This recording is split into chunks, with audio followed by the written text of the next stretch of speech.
33번. 몸짓 언어의 역할과 언어적 표현의 상관관계. 우리가 깨달았을 때 우리가 쭉 말해왔다는 것을 무언가를 실수해서 그리고 우리가 멈출 때 돌아가기 위해서 수정하기 위해 그것을 우리는 멈춘다, 제스처 하는 것을 수백 밀리언 세컨드 우리가 멈추기 전에 말하는 것을 그러한 결과는 제안한다. 놀라운 생각을 우리의 손들이 알고 있다는 우리가 말하려고 하는 것을 우리의 의식적인 마음들이 하기 전에 그리고 팩트에서 이것은 종종 케이스 경우입니다. 제스처는 정신적으로 준비시켜 줍니다.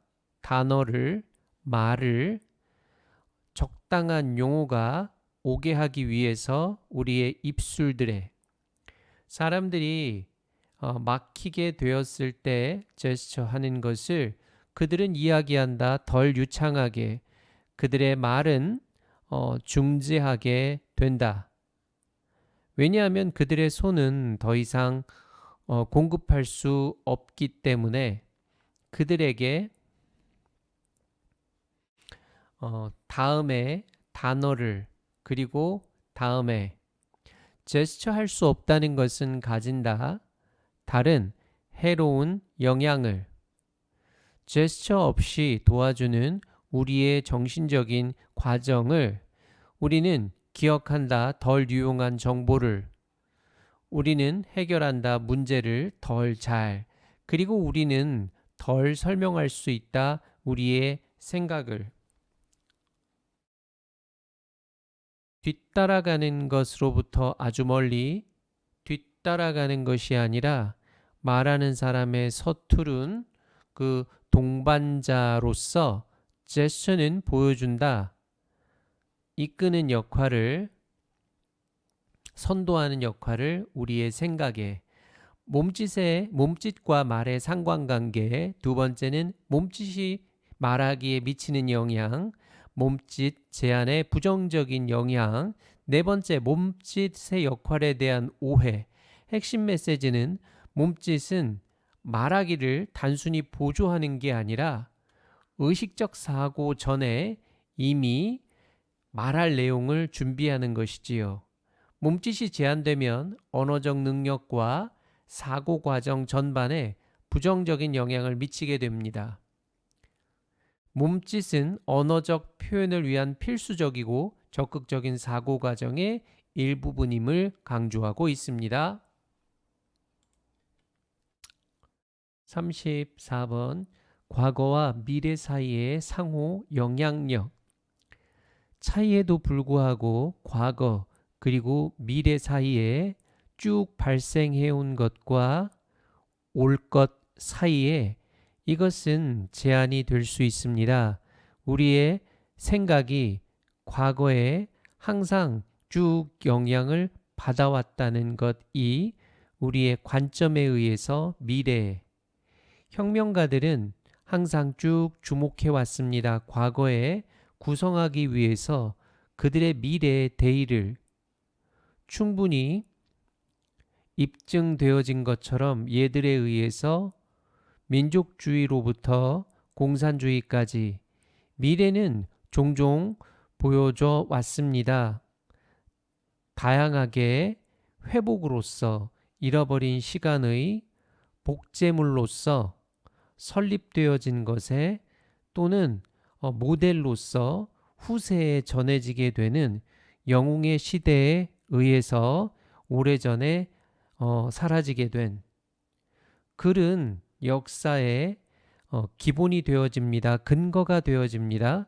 이해시키는 것에 또는 설명한다는 것에서 미래의 결과를 알려지지 않는 동시대 현재에 왜냐하면 역사는 가졌기 때문에 이익을 통찰력에 그리고 과거는 어떤 것도 아니기 때문에 그 이상의 축척보다도 미래에 이제 우리의 과거인 그래서 다소 보는 것보다 손을 과거에 항상 형성시킨 미래를 아마 그것은 보여질 수 있습니다. 반대로 과거와 함께 생각 속에서 우리의 이해에 그것의 그리고 만들어지게 된다, 형성되어진다, 우리의 방향성에 의해서 미래로의 첫 번째는 과거와 미래의 관계, 두 번째는 미래를 위한 과거 활용의 예시들을 보여주고요. 역사서술의 특성과 미래와의 관계를 얘기하죠. 과거가 미래를 형성하는가 아니면 미래가 과거를 형성하는가에 대한 이야기로 마무리를 짓습니다. 핵심 메시지는 과거와 미래는 단순한 일방향적인 관계가 아니라 상호적인 영향력을 가지고요. 우리의 미래에 대한 관점이 과거에 대한 인식을 규정할 수 없고 과거의 해석은 항상 미래를 염두에 두고 이루어진다. 따라서 과거가 항상 미래를 만드는 것이 아니라 우리의 미래 관점이 오히려 과거에 대한 이해를 형성할 수 있다라고 하는 것을 강조합니다. 35번 사전의 기능과 한계에 대한 설명입니다. 사전들은 비교적 좋은 소스들입니다. 누군가를 생각하면 관심 있게 된 찾아낸다는 것에서 단어가 의미하는 것을 사용한다는 것은 한 세트의 단어를 정의를 내리기 위해서 다른 단어를 불리게 되어집니다. 어휘정의라고. 하지만 이것은 중요합니다. 이해한다는 것이 한계를 사전적 정의에 대부분 정의는 사전 속에서 요구합니다. 독자들이 가지는 걸 꽤 탄탄한 이해력을 상당히 탄탄한 이해력을 언어에 이미 그들의 마음대로 할 수 있는 것에서 다른 말해서 사전의 기능은 많은 경우 속에서 상호 참조이거나 번역가로서 단어들과 사람이 알고 있는 단어들 사이에서 그 어떤 사람이 아직 모르는 심지어 가장 난해한 단어들은 사전 속에서 말하는 예를 들어 P와 K를 틀림없이 정의되어져야만 합니다. 사용하면서 단어를 독자들이 벌써 알고 있고 그리고 이해하는 그렇지 않으면 사전은 도움이 되지 않습니다. 자, 첫 번째는 사전의 기본적인 역할, 두 번째 사전의 정의의 한계에 대해서 얘기를 하고요. 독자의 언어적 배경이 중요하다라는 얘기를 합니다.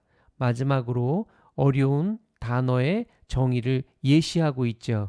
핵심 메시지는 사전은 단어의 의미를 효과적으로 전달은 하지만 독자의 언어적 배경이 충분할 때만 그 기능이 온전히 수행이 될 수 있다고 합니다. 사전은 근본적으로 독자가 이미 알고 있는 단어와 모르는 단어를 연결해주는 도구이니까 언어적 이해가 부족하면 그 유용성이 제한된다고 합니다. 따라서 사전을 활용하기 위해서는 독자의 일정 수준의 언어적 이해력이 선행돼야 함을 강조하고 있습니다. 36번 식량 안보와 식량 자급의 개념 그리고 그 관계를 보여줍니다. 정부는 사실상 모든 나라에 지구상에서 부착합니다. 첨부합니다. 엄청난 중요성을 성취하는 것에 음식의 식량의 안보를 그리고 폭넓게 다양한 메커니즘은 쭉 발전되어져 왔습니다. 현실화시키기 위해서 이 목표를 첫 번째 이슈는 정부들이 직면한 획득한다는 것에서 국가적인 식량 안보를 문제입니다. 보장하는 것에 적당한 많은 식량이 가능하다는 것을 살고 있는 사람들에게 어떤 정부는 쭉 세웠습니다. 목표를 식량 자급자족에 의미하는 대부분을 모든 것이 음식에 가능한 그 나라에서 오는 것은 아니지만 그 국내의 농장 시스템으로부터 그런데 식량 안보가 요구하지는 않습니다. 식량의 자급자족을 왜냐하면 나라들은 수입할 수 있기 때문에 음식의 식량의 아이템을 쉽게 생산되지 않는 그 나라 안에서 농업 제품은 결국 굉장히 민감합니다. 기후적, 토양적, 그리고 다른 조건에 다양한 경향이 있는 전 세계에서 심지어 나라들도 극심한 생산 농업 부분을 가지고 있는 완전히 자급자족은 아닙니다. 모든 식량 아이템에서 미국은 예를 들어 의존하고 있습니다. 수입에 그 공급을 생각하고 커피차, 바나나 그리고 다른 열대 제품의 일반적으로 문제는 보장하는 것에 적당한 식량의 공급을 해결되어집니다. 의존한다는 것에 의해서 국내 생산과 수입 둘 다에 첫 번째는 식량 안보의 중요성에 대한 얘기, 식량 자급에 대한 개념, 식량 자급의 현실적인 한계, 식량 확보의 두 가지 방법에 대해서 설명을 하고요. 식량 안보와 식량 자급의 차이점을 이야기하고 있습니다. 핵심 메시지는 식량 안보는 중요하지만 식량 자급이 반드시 전제 조건은 아니라고 합니다. 식량 확보는 국내 생산과 수입을 적절히 조합해서 이루어질 수 있다고 했고요.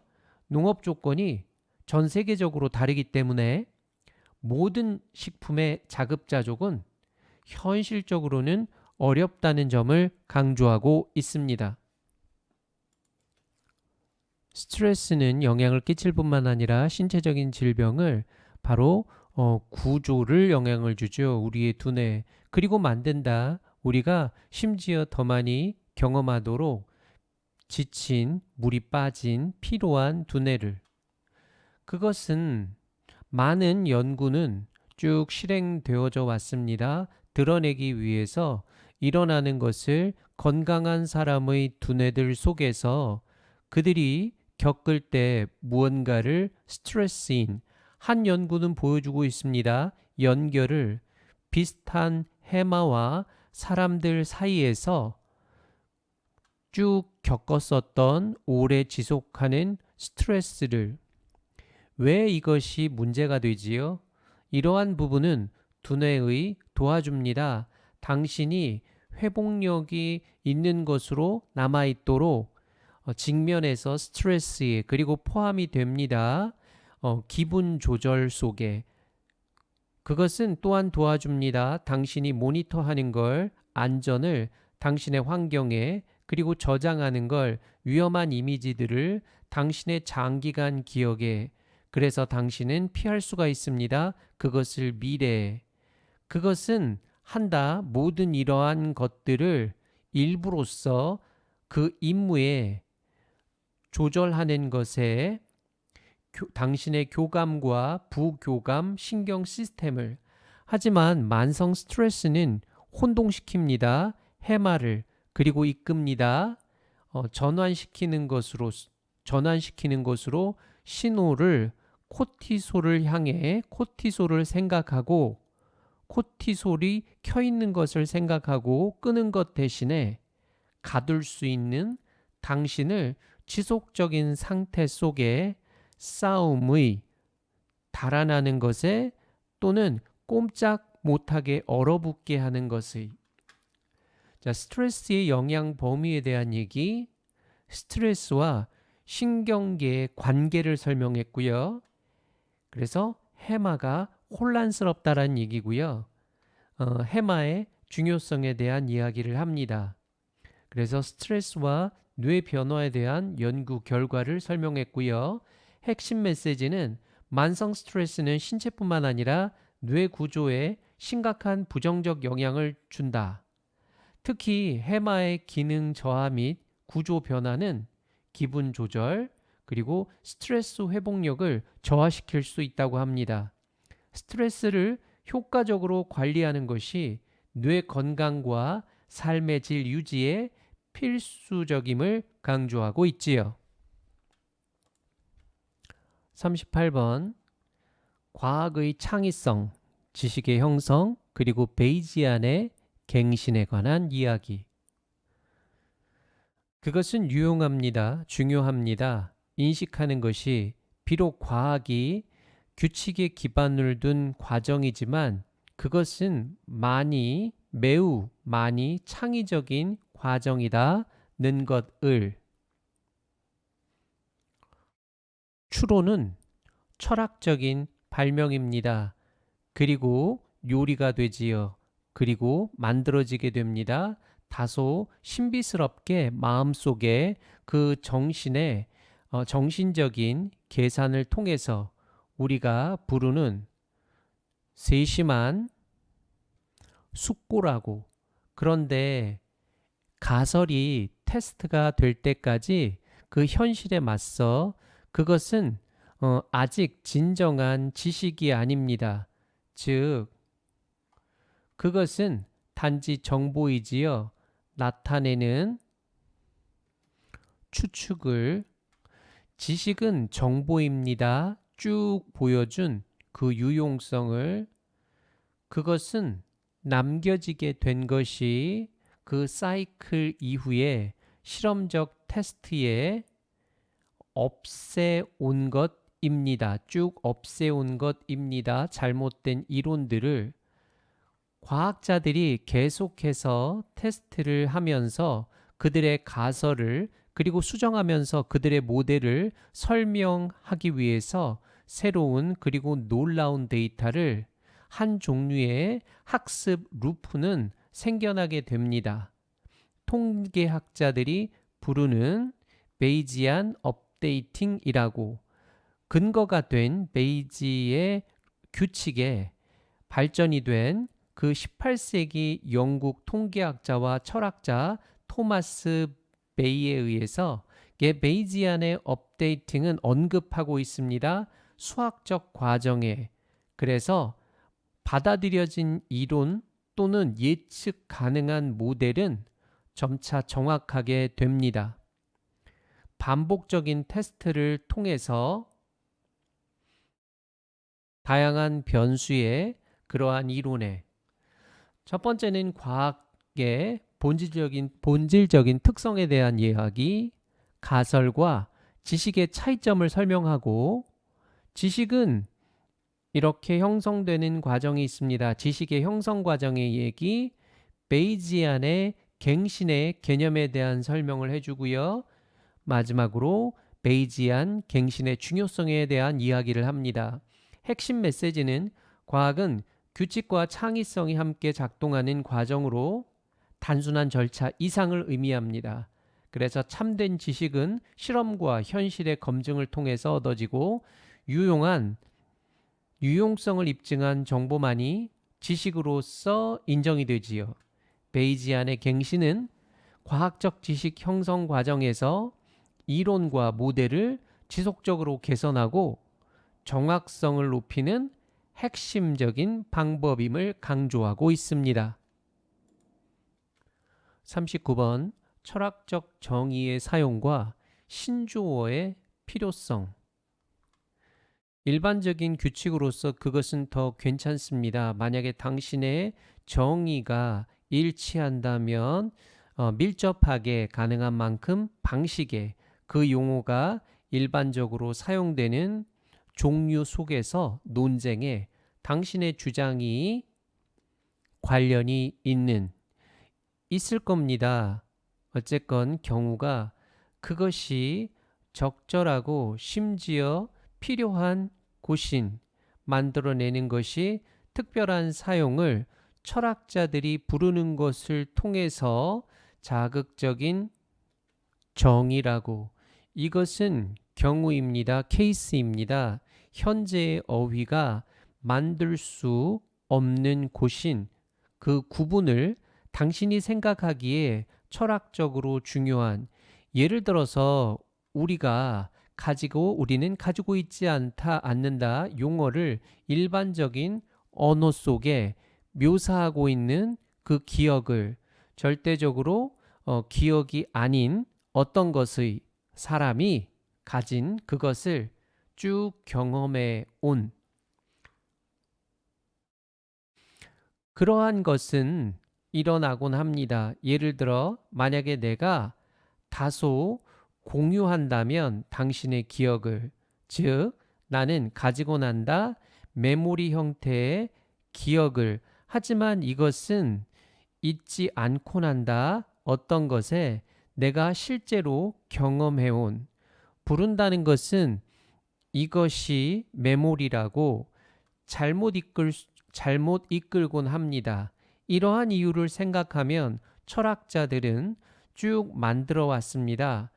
특별한 용어를, 즉 유사 기억을 언급하기 위해서 이러한 가정의 메모리 같은 경험을, 정의의 일반적인 원칙에 관한 이야기, 철학적 논의에서 특수용어가 필요하다라는 이야기를 하고요. 특수용어가 필요한 사례를 예를 들었죠. 기억의 예시. 그래서 구체적인 사례를 통해서 공유된 기억을 얘기했고요. 핵심 메시지는 일반적으로 정의는 일상적이고 통상적인 용법과 일치하는 게 바람직하지만 철학적 논의에서는 기존의 언어로 표현할 수 없는 개념이 자주 등장합니다. 이러한 경우에 신조어를 만들어서 사용하는 것이 필요하고 적절하다고 하지요. 유사 기억과 같은 신조어는 철학적으로 중요한 구분을 명확히 하기 위해 창안되고 활용이 됩니다. 40번 언어 접촉과 차용의 방향성 및 사회적인 영향. 꽤 자주 상호작용은 그룹들 사이에서 사회적으로 불평등합니다. 그리고 이것은 반영이 되고 있습니다. 팩트 속에, 사실 속에, 많은 경우 속에서 빌려오는 단어 또는 구조물의, 많은 경우에서 빌려오는 것이 단어들의 또는 그 구조의 간단은 주로 또는 완전히 한 방향 속에서 더 강력하고 고귀한 그룹으로부터 덜 선호되는 그룹으로. 자, 언어는 사회적으로 종속된 그룹의 아마 꽤 초기 기간으로부터 접촉에 제공합니다. 용어를 그 물체 또는 관습에 대한 말하는 사람들이 좀 더 강력한 그룹의 그 이전에 친숙하지 않았던, 하지만 그 결과는 그 접촉의 그 방향 속에서 진전시키지 않습니다. 그 어떤 것도 더 이러한 것보다 어떤 경우 속에서 D의 언어와처럼 시드니 오스트레일리아의 즉 소스와처럼 원천과처럼 어떤 것의 초기에 차용어의 토착 호주 언어로부터 영어로의 운명은 언어 시스템의 멸종입니다. 그 소멸 이후에 많은 것에 그 말하는 사람의, 남은 사람들은 이동합니다. 다양한 것으로 영어의 즉 언어로 사람들의 쭉 억압해왔던 그들을. 40번 언어의 차용의 일반적인 특징을 얘기했고요. 두 번째는 사회적 관계와 언어의 차용을 이야기합니다. 언어의 차용의 한계와 그 결과에 대한 이야기. 네 번째, 호주의 사례, 다루거의 경우에 예를 들지요. 그래서 마지막으로 언어 접촉의 사회적인 현실을 이야기합니다. 핵심 메시지로서는 언어의 차용은 대체로 사회적 권력이 높은 집단에서 낮은 집단으로 진행이 되고요. 권력이 낮은 집단의 언어는 초기에 제한적인 영향력을 갖지만 장기적으로 소멸 위기에 처할 수가 있습니다. 언어의 접촉 과정과 결과는 결국 사회적 힘의 관계를 반영하고 소수 언어의 소멸과 언어 전환 현상이 발생합니다.